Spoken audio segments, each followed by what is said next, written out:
Hey everyone, welcome back to save it 24/7। और ये video सभी बच्चों के लिए बहुत खास और बहुत इंपॉर्टेंट होने वाली है। कोई भी बच्चा अगर ड्रॉपर है या कोई बच्चा पहली बार सीयूटी को अटेम्प्ट कर रहा है तो उन सभी के लिए ये बहुत ही बेनिफिशियल वीडियो है। देखो, एक बहुत बड़ा मुद्दा होता है स्कोर। अगर स्कोर अच्छा नहीं होगा तो एडमिशन नहीं मिलता। सारा खेल ही स्कोर का चल रहा है यहाँ पे, है ना। तो हम आज बात करेंगे कि इस स्कोर को, जो हमारा लाइफ चेंजिंग एक मेन टॉपिक है, उसके बारे में बात कर रहे हैं, जिसकी वजह से उसी स्कोर की वजह से हम इतनी मेहनत कर रहे हैं। और अगर हम वहां पे कहीं लैग करें तो क्या क्या प्रॉब्लम्स हो सकती हैं, क्या क्या चीजें हमको करनी चाहिए जिससे इंप्रूव हो पाए। और ये वीडियो कोई साइंस वाला हो, आर्ट्स वाला हो या फिर कॉमर्स वाला हो, सभी के लिए है। देखो, हम सबको पता है कि जो इंप्रूवमेंट की बात करते हैं, इंप्रूवमेंट कहाँ की जाती है? जहां पे कोई कमी हो, कहाँ करते हैं इंप्रूवमेंट? जहां पे कोई कमी होगी वहीं पे हम करते हैं। जैसे कि अगर मैं एक नॉर्मल सी बात करती हूँ, जो बच्चे ड्रॉपर हैं और जो मॉक टेस्ट लगाते हैं, या फिर जो रेगुलर बच्चे हैं जो मॉक टेस्ट लगा रहे हैं अपने, या फिर समहाउ आप कैसे भी कैलकुलेट कर पा रहे हो अपने को, एक चैप्टर कवर कर रहे हो, चैप्टर के बाद टेस्ट लगा रहे हो और आप अपने आप को इवेलुएट कर रहे हो कि भैया मैं इस रेंज में आ रहा हूं। मान लो आपने अगर 100 में से क्वेश्चंस करे कुछ, ठीक है, 100 से आपने सिर्फ और सिर्फ 60% तो आप सही जा रहे हो। कुछ ऐसे बच्चे होंगे, कुछ ऐसे होंगे जो आपका बिलो 60 वाले होंगे, बिलो 60 वाले होंगे, और कुछ ऐसे होंगे जो 80% करेक्ट करते हैं, कुछ ऐसे होंगे जो 80% करेक्ट करते हैं, है ना। तो ये आपके अलग अलग तरीके के बच्चे हैं, इनके प्रॉब्लम्स भी अलग अलग हैं, हर कोई एक जैसा नहीं होता ना। जैसे अगर मैं कहूं तो आपको पता है डोमेन आपके 600 के होते हैं, तो हम डोमेन्स के बारे में बात कर लेते हैं। तो डोमेन्स की, अगर सभी डोमेन्स की मैं बात करूं तो सभी डोमेन्स में अगर कोई बच्चा 350 प्लस स्कोर कर रहा है तो इसका मतलब उसके अंदर पोटेंशियल तो है, पोटेंशियल उसके अंदर है, वो कर सकता है, इंप्रूवमेंट कर सकता है। यहां पे आपको इंप्रूवमेंट का चांस है। एक ऐसा बच्चा होता है जो आपका 500 प्लस स्कोर कर रहा है, इंप्रूवमेंट की जरूरत इसको भी है। और एक बच्चा 350 से कम वाला भी। तो देखो, एक चीज समझने की कोशिश करना, अगर आप 600 से 600 स्कोर नहीं कर पा रहे हो, यानी आप 100% पेपर को नहीं अटेम्प्ट कर पा रहे हो, 100% आप नहीं ला पा रहे हो, तो इसका मतलब समवेयर कमी तो है, कमी तो है। अब आप कहोगे मैम 600 किसके आते हैं? आते हैं, बिल्कुल आते हैं। आपको मैं नाम गिनवा सकती हूँ बहुत सारे बच्चों के, है ना। आप ट्विटर चेक करो, आप यूट्यूब चेक करो, आपके पास लड़ी है नामों की 600 वालों की। और हमारा काम सिर्फ ये नहीं है कि भैया अब सिर्फ पास हो गए तो हो गए। ये आपका नंबर, एक नंबर का डिफरेंस भी आपका कॉलेज डिसाइड करता है। एक नंबर अगर कम हुआ उस कॉलेज की पर्टिकुलर कट ऑफ से, तो आप बाहर हो जाओगे, और वही एक नंबर अगर ज्यादा हो तो बचा लेगा आपको।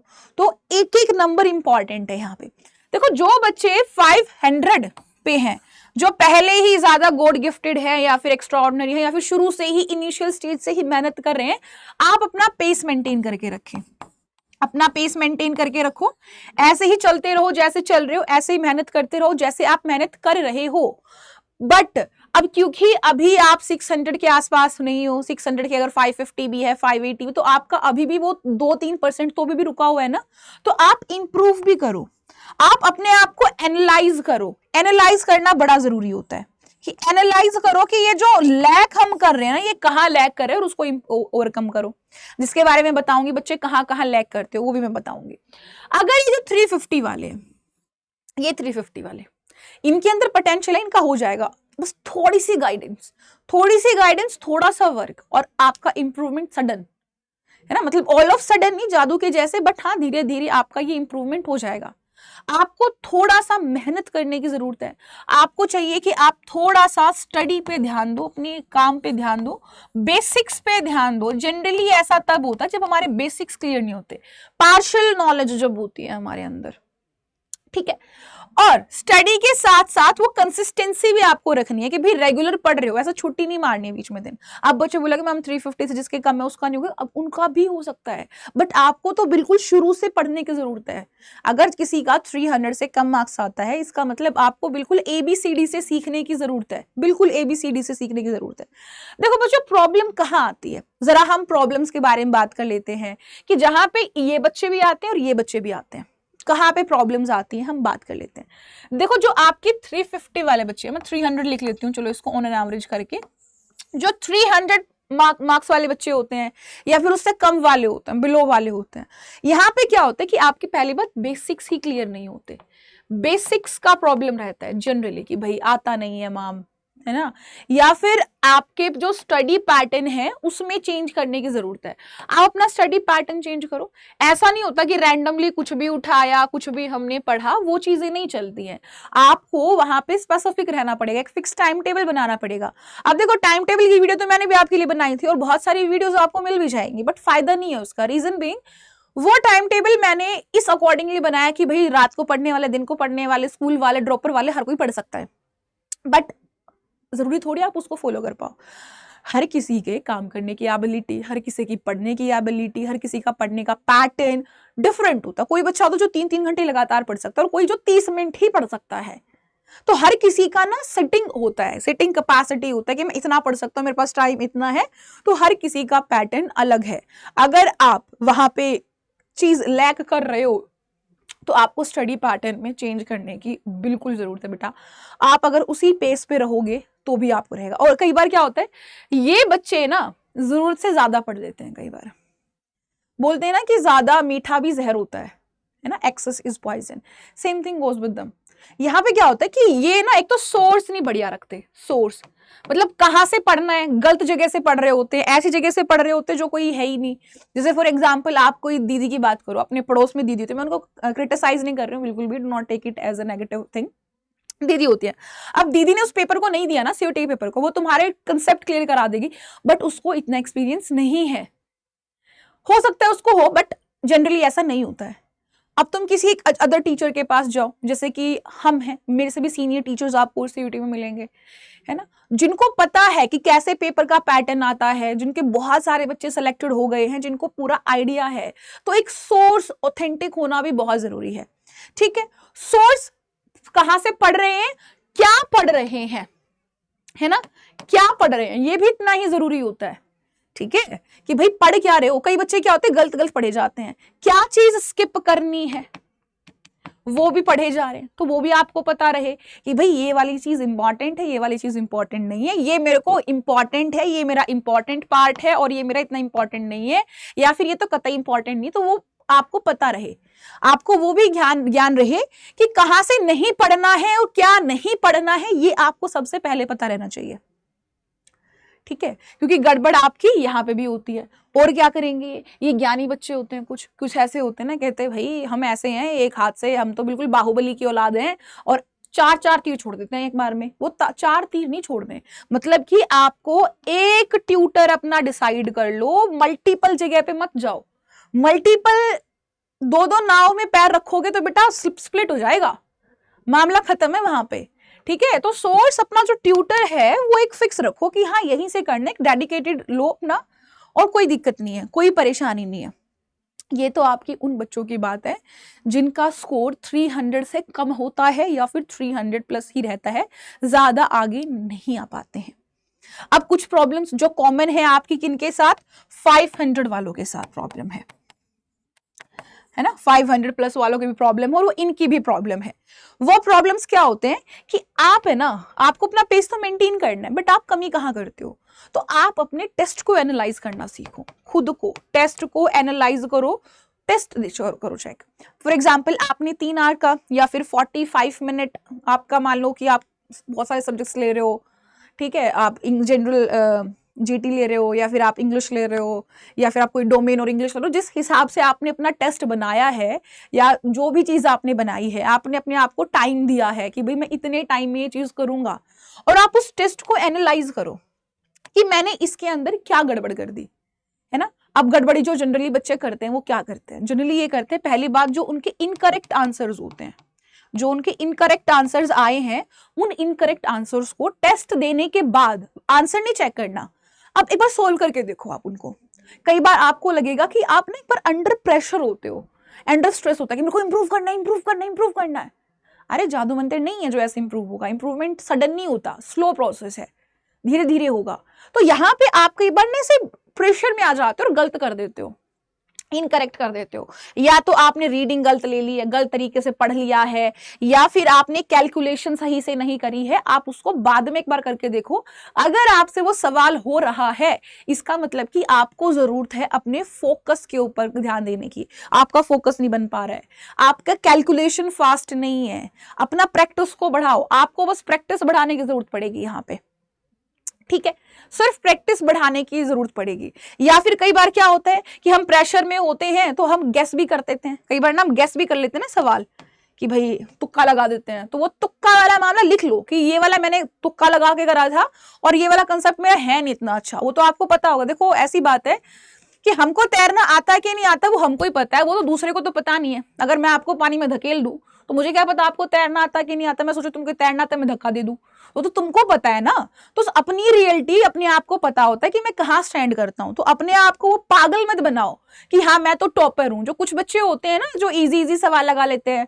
कुछ बच्चे ऐसे भी होते हैं जो आपका 500 प्लस करते हैं और वो ओवर कॉन्फिडेंट हो जाते हैं, मैं तो कर ही लूंगा, अरे मैं तो इतना कर रखा हूं, 12वीं टॉपर हूं, ये कर दूंगा, पता नहीं दुनिया का कौन सा ही अजूबा वो होते हैं, है ना। और एकदम से धड़ाम से वो गिरते हैं, क्योंकि वो एक तो पहली बात पेस मेंटेन नहीं करते, और करते भी हैं तो एक अलग ही रहता है, प्रेशर लेते नहीं, कहते हो जाएगा हो जाएगा हो जाएगा हो जाएगा, हम करते आएगा हो जाएगा हो जाएगा। तो वो चीज हमको नहीं करनी है, अवॉइड करो कि वो एक नेगेटिव माइंडसेट अपना ना रखो। पॉजिटिविटी वैसे तो आपकी जिंदगी में कुछ ऐसे कुछ पैसा वैसा या फिर सिलेक्शन लाके देगी नहीं, बट आपको पॉजिटिविटी मोटिवेट करती रहेगी। आपका माइंड जब फोकस रहेगा, कूल डाउन रहेगा, तो बहुत सी चीजें करनी आसान हो जाएंगी आप लोगों के लिए, ठीक है। अब देखो यहाँ पे ना ये आपकी एक प्रॉब्लम्स जो जनरल होती हैं ये बच्चों की होती है ना, आपकी ये जनरल ऐसी प्रॉब्लम्स होती है, तो आपको चाहिए कि आप इनको इंप्रूव करो। इन सब को ओवरकम करने का एक ही तरीका है स्टडी स्टडी एंड स्टडी। एक यही तरीका है, 5 शब्दों का 5 अक्षरों का शब्द है ये स्टडी, यही आपको करना है। एंड प्रैक्टिस करो, है ना। ये जो आपका इनकरेक्ट हो रहा है, ये आपका जो कैलकुलेशन मिस हो रहा है, कैलकुलेशन सही नहीं हो रहा, तो इसके लिए बेटा आपको प्रैक्टिस ही करना पड़ेगा। आप कुछ और चीज नहीं कर पाओगे यहाँ पे। जितना ज्यादा स्टडी करोगे उतना ज्यादा बेटर है, जितना ज्यादा प्रैक्टिस करोगे उतना ज्यादा बेटर है ना। आप धीरे धीरे सीखोगे कहाँ गलती कर रहे हो, अपनी मिस्टेक से सीखो, गलतियों से सीखो तो सही। अगर आप कहोगे नहीं मैंने तो गलत करा ही नहीं है, वो ओवर कॉन्फिडेंस में रहोगे तो फिर तो भैया जिंदगी तबाह है, ठीक है। जो गलतियां कर रहे हो, कहाँ गलतियां कर रहे हो, वो चीजों को सीखो कि वो दोबारा ना करे। देखो एक बार गलती होती है और दूसरी बार ये जानते हुए कि ये गलती है फिर भी हम वो गलती करते हैं, वो मूर्खता होती है। और मूर्ख आदमी कभी सफल नहीं होता है जिंदगी में। तो अपनी गलतियों से ना सीखो, इग्नोर नहीं करना, सीखना है, ठीक है। अब देखो, अब कुछ बच्चे ना, एक आपको मैं सलाह दूंगी मैं आपको कि उन चीजों को थोड़ा सा आप करना सीखें, थोड़ा सा करने सीखोगे तो वहां पे आपको बहुत फायदा भी करेगी वो, है ना। जैसे कि अगर मैं आपको कहूं कि आपको कुछ चीजें ध्यान देनी है जो बच्चे कुछ जनरली नहीं करते हैं, जिनको फिर वो बाद में प्रॉब्लम क्रिएट करती है। अभी तो हम उसको इतना ही टाइम दे देते हैं, बट वो टेस्ट में प्रॉब्लम क्रिएट करती है, जब आपका मेन टेस्ट होगा। देखो आपके, अगर मैं टेस्ट की बात करती हूँ ना, जब आप पेपर देने जाओगे, जब आप अपना CUET के एग्जाम हॉल में बैठे होगे, तो वहां पे आपके पास ना लिमिटेड टाइम पीरियड होगा। यहाँ पे आपके पास लिमिटेड ही टाइम है, ज्यादा टाइम नहीं है। आपको लग रहा है बहुत ज्यादा टाइम है, तो वो बहुत ज्यादा टाइम नहीं है ना। नीरज चोपड़ा मेरे सबको पता है, मेरा फेवरेट है ना, सेम, ठीक है। तो नीरज चोपड़ा जब एक थ्रो करता है ना अपना, तो उस एक थ्रो से पहले पता है कितनी हजारों बार वो प्रैक्टिस करता है। वो उसका एक थ्रो है कुछ सेकंड्स का, बट उस कुछ सेकंड्स के थ्रो के लिए ना वो पता नहीं लाखों करोड़ों सेकंड्स पहले प्रैक्टिस करके आया है ना। तो ऐसा ही आपके एग्जाम का हाल है बेटा। आपको वो एग्जाम में जाना है ना, तो उसके लिए आपको बहुत सारा प्रैक्टिस करना पड़ेगा और आपको टाइम मैनेजमेंट भी सीखना पड़ेगा। अब जो नॉर्मली बच्चे गलती क्या करेंगे कि भैया ये है ना, ऐसे सब्जेक्ट्स में मैंने एक चीज बहुत देखी है यूट्यूब पे, बहुत सारे टीचर्स कहेंगे बायो को भी इक्वल टाइम दो, केमिस्ट्री को भी इक्वल टाइम दो, फिजिक्स को भी इक्वल टाइम दो। नहीं भैया, बिल्कुल भी नहीं देना, ऐसा नहीं होता है। सब्जेक्ट अलग अलग होता है, सब्जेक्ट्स के टॉपिक अलग अलग होते हैं, सब्जेक्ट्स की समझ अलग अलग होती है ना। जैसे आप इतना ही तो पानी नहीं पीते ना जितना आप खाना खाते हो, पूरे दिन में पानी जितना दूध पीते हो क्या? पानी अपनी जगह है, दूध अपनी जगह है, ऐसा होता है कभी? नहीं ना। पानी अपना होता है, एक लिमिट, उसकी अमाउंट जो हम इनटेक करेंगे। दूध 2-3 ग्लास पी लिया दिन में, 10-10 ग्लास पी सकते हो? नहीं ना, नहीं पी सकते बेटा। हर चीज की क्वांटिटी और क्वालिटी अलग होती है जो हमको चाहिए होती है। जैसे कि आपके पास बहुत कॉम्प्लिकेटेड सब्जेक्ट्स होते हैं, कुछ ना आपके पास काफी कॉम्प्लिकेटेड सब्जेक्ट्स होते हैं। जैसे कि मैं बात करती हूँ आपकी, लिख देती हूँ, जैसे कि आपके पास अकाउंट है, जैसे आपके पास अकाउंट है जहां पे आपको फॉर्मूलाज, केमिस्ट्री है, फिजिक्स है, मैथ है, आर्ट्स वालों के लिए हिस्ट्री है ना, मैथ्स भी होता है आर्ट्स वालों के लिए। तो ये जो कॉम्प्लिकेटेड सब्जेक्ट्स होते हैं ना, इनको ज्यादा टाइम चाहिए होता है और आपको देना पड़ेगा। और आपको जब भी तैयारी करना शुरू करते हो ना, तो सबसे ज्यादा टाइम हम उसको देते हैं जहां पे ज्यादा प्रैक्टिस चाहिए होती है, जहां पे ज्यादा मैथमेटिकल अप्रोच होती है ना। तो आपको ऐसा नहीं करना है कि बस लगे पड़े, नहीं भैया, कॉम्प्लिकेटेड सब्जेक्ट को पहले पढ़ो। जैसे फिजिक्स को कर लिया, फिर केमिस्ट्री, या फिर उल्टा कर लिया जिस हिसाब से आपका कमांड है सब्जेक्ट पे। बायो को लास्ट में करो। देखो मैं खुद बायो की टीचर हूँ, फिर भी मैं कहती हूँ कि बायो में लास्ट में करो, क्योंकि बायो बहुत ही ईजी आती है, थ्योरेटिकल सब्जेक्ट है, प्रैक्टिस नहीं करना। पढ़ना है, प्रैक्टिस करना है, पढ़ना है, प्रैक्टिस करना है। कितना? 1 घंटा थ्योरी कर लिया, 1 घंटा क्वेश्चन कर लिया, सफिशिएंट। बट आप 1 घंटा मैथ और 1 घंटा प्रैक्टिस का नहीं दे सकते, आपको ज्यादा देना पड़ेगा, है ना। हर किसी की डिमांड अलग होती है, हर किसी का खाने का, सबका टमी ना, सबकी भूख अलग होती है। तो ऐसे सब्जेक्ट्स के साथ है, हर किसी को अलग टाइम देना पड़ता है। तो कॉम्प्लिकेटेड सब्जेक्ट्स को ज्यादा टाइम देना होता है। और इनकी शीट्स बनाओ, इनकी फॉर्मूला शीट्स होती हैं। जैसे ही चैप्टर खत्म होता है तुरंत उसकी फॉर्मूला शीट बनाओ और प्रैक्टिस करो, खूब सारा प्रैक्टिस करो। और आपकी रैंडम मत जाना, ऐसे टॉपिक जब पढ़ो ना किसी भी चीज को, ऐसे रैंडम सिटिंग नहीं होनी चाहिए आपकी कि भैया अभी हम बैठे थे, ठीक है, अभी एक बार उठा लेता हूं, एकदम से फिजिक्स उठा लिया, नहीं मेरा केमिस्ट्री पढ़ने का, मैंने केमिस्ट्री उठा लेता हूं, कुछ भी नहीं, नहीं नहीं नहीं, स्पेसिफाइड रहो। आज मुझे क्या पढ़ना है, आज मुझे कितना पढ़ना है, आपको वो टॉपिक्स स्पेसिफिक रखने पड़ेंगे, आपको पहले ही प्री डिसाइड करने पड़ेंगे। आज मैं अगर उठी हूँ, मैं पढ़ने बैठी हूँ, सबसे पहले मैं ये चीज देखूंगी कि आज अगर मैं इतनी बार पढ़ती हूँ, मान लो मैं ऐसे 30 मिनट्स के ब्रेक में पढ़ती हूँ, या फिर मैं 2-3 घंटे या 1-1 घंटे की सिटिंग लेके पढ़ती हूँ कि मुझे इतने में ये करना है, इतने में ये करना है, इतने में ये करना ही करना है। और जब आप ये पढ़ोगे ना टॉपिक लेके, इस टॉपिक को ऐसा पढ़ना है कि बेटा कि एक बार पढ़ लिया ना तो उस किताब का वो पन्ना पाड़ के फेंक दो और फिर भी तुमको पता रहे कि यहाँ पे ये लिखा था, ऐसा पढ़ना है। तुम कितने घंटे पढ़ रहे हो ये मैटर नहीं करता, टाइम मैटर नहीं करता, तुम कैसे पढ़ रहे हो, ऑनेस्टी से पढ़ रहे हो कि पढ़ रहे हो, ये मैटर करता है। ठीक है, तो ये चीज तो देखो तुमको खुद से करनी पड़ेगी, इसका कोई दूसरा सोल्यूशन नहीं है। ठीक है, प्रैक्टिस प्रैक्टिस एंड प्रैक्टिस। तो यहाँ पे ज्यादा लंबी वीडियो मैं नहीं करूंगी। I hope you got me, मैं क्या कहना चाह रही थी। और आपको सेशन अच्छा लगा है तो ठीक है। और कुछ बच्चे होते हैं जिनके बेसिक्स क्लियर नहीं है, ठीक है, तो you can use my code Y697 और आप महापैक ले सकते हैं, यहां से आपका अश्योर्ड रिजल्ट आएगा फॉर श्योर। आप चाहो तो सफलता बैच भी ले सकते हो। सफलता बैच का फायदा मैं आपको देखो बताऊंगी नहीं कि कैसे खरीदना है कैसे नहीं खरीदना, आपको हर टीचर बता देता है कैसे खरीदा, तो मैं उसमें आपका टाइम वेस्ट नहीं करूंगी। ठीक है, तो ये कोड याद रखेंगे, आपको लगाना है। आप सफलता बैच में चले जाओ, रिसेंट में चल रहा है, 2 चैप्टर हुए हैं, ज्यादा नहीं हुए हैं, ठीक है। या महापैक ले लो, महापैक का फायदा है कि बहुत सारी लाइव क्लास मिलती है, बुक्स हर चीज आपको मिल जाती है, अलग से चीजें नहीं लेनी पड़ती है। ठीक है, इससे डिस्काउंट मिल जाएगा। और आज का समय है भाई, है ना, कल किसने देखा है, ठीक है। फिर बाद में तो जिंदगी में रिग्रेट ही रहती है और कुछ नहीं रहता, रिग्रेट के अलावा कुछ नहीं है। और जो रिग्रेट होता है ना, उसका अंतर मन में इतना संघर्ष चलता है, उस संघर्ष को ना तो कोई समझ सकता है ना तुम समझा पाओगे। तो उस संघर्ष से, वो बाद में रिग्रेट जो होता है ना, उससे बचो। ठीक है, तो आज की वीडियो को करना है खत्म। मेरा नाम है सोनिया चहल और आपको मिलूंगी मैं एक नेक्स्ट वीडियो में। आज के लिए इतना ही, goodbye and have a nice day.